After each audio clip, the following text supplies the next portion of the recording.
Hello दोस्तों, नमस्कार। आपको पॉलिटिकल विंग्स में स्वागत करता हूँ। दोस्तों, मैं आज आपको भूटान के बारे में बताऊँगा।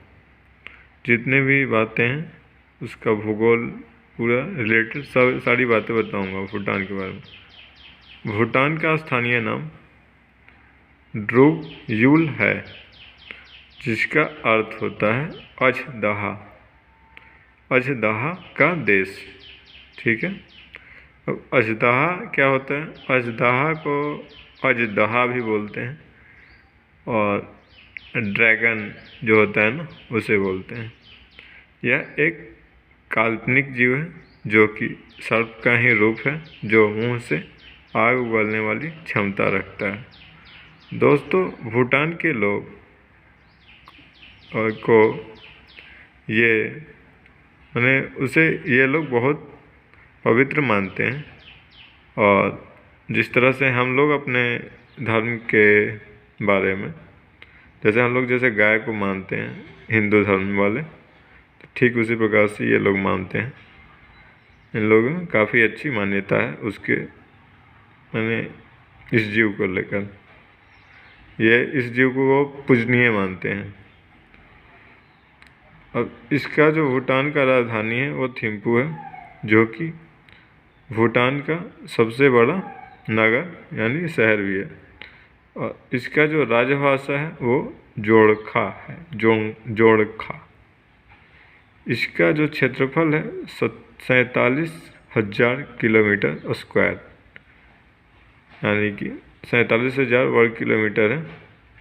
और जो जो इसका रैंक है, अगर एरिया वाइज देखें तो विश्व में 131वां है।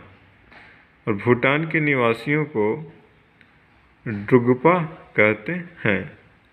भूटान में 17वीं शताब्दी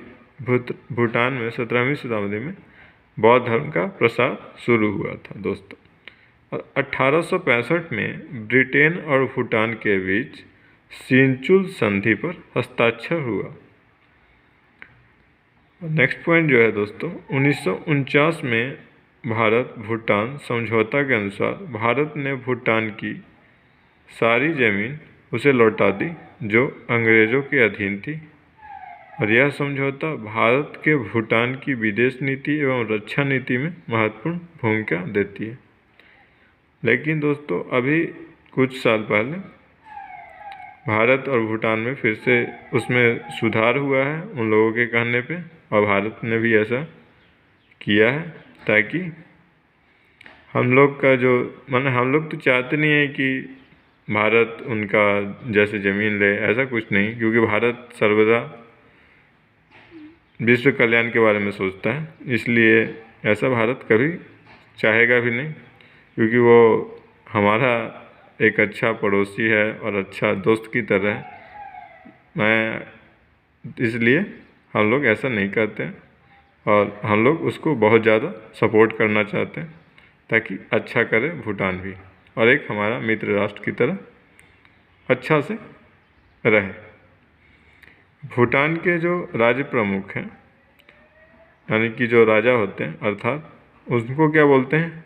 द्रुक ग्येल्पो होते हैं। भूटान में 20 ज़िले हैं। यहाँ ज़िलों को जो खांग कहते हैं। और जो दोस्तों, जैसे हम लोग यहाँ ज़िला को अपना ज़िला बोलते हैं, तो ये वो लोग ज़िला को वहाँ जोंग खाग बोलेंगे, कहते हैं।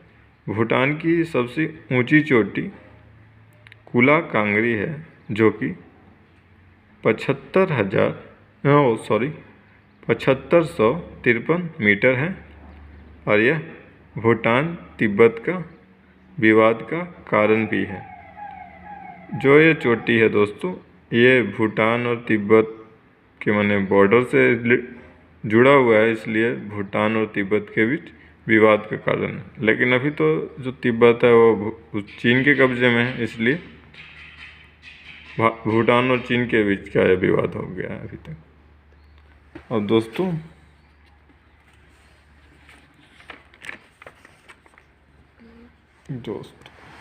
नेक्स्ट पॉइंट पे दोस्तों बात करते हैं।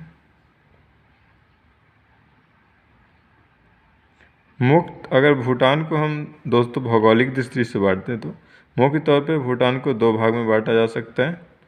उत्तर की ओर हिमालय की चोटियाँ और दक्षिण की ओर ब्रह्मपुत्र का मैदान। अब उत्तर का ही जो क्षेत्र था उसी में उसका जो सबसे ऊंची चोटी थी वो था दोस्तों। और गंगखर पियनसुम की ऊंचाई 68 यानी 6,896 मीटर है, जिस पर अभी तक कोई नहीं चढ़ सका है। देश का 70% भाग वनों से आच्छादित है, यानी कि 70% भाग में पूरा वन है, यानी कि जंगल है। और देश की राजधानी भूटान के पश्चिमी हिस्सों में स्थित है, यानी कि जो थिम्पू है वो भूटान के पश्चिम भाग में है। यहाँ की जलवायु मुख्य रूप से उष्णकटिबंधीय जलवायु है। और भूटान भारत को यानी कि पनबिजली का विक्रय करता है, और जो पनबिजली का संयंत्र लगाने में भारत उसका हेल्प भी करता है भूटान का। भूटान का जो रुपया है उसे डुलत्रुम कहते हैं। भूटान में बौद्ध धर्म के ब्रजयान शाखा का मानने वाले लोगों की संख्या 75% है, और भूटान के अन्य लोग 25% हिंदू धर्म को मानने वाले हैं। भूटान का जो राष्ट्रीय खेल है दोस्तों वो तीरंदाजी है। भूटान का राष्ट्रीय पक्षी कौवा है। भूटान का राष्ट्रीय पशु टाकिन है। टाकिन ये दोस्तों ये भेड़ का ही एक प्रकार है। भूटान का राष्ट्रीय वृक्ष हिमालय सरू है। भूटान का जो राष्ट्रीय पुरुष का जो पोशाक है वो उसका पोशाक को कहते हैं दोस्तों घू कहते हैं, GHU बोलते हैं, घू कहते हैं। महिलाओं को बोंजू जो पहनती हैं महिलाएं वो बोंजू होता है, और ब्लाउज होता है दोस्तों वो, और मैंने ऊपर से पहनती हैं ये लोग, और अंदर उनका ड्रेस होता है। दोस्तों जो भूटान का जो पुष्प है वो ब्लू, एक मिनट दोस्तों,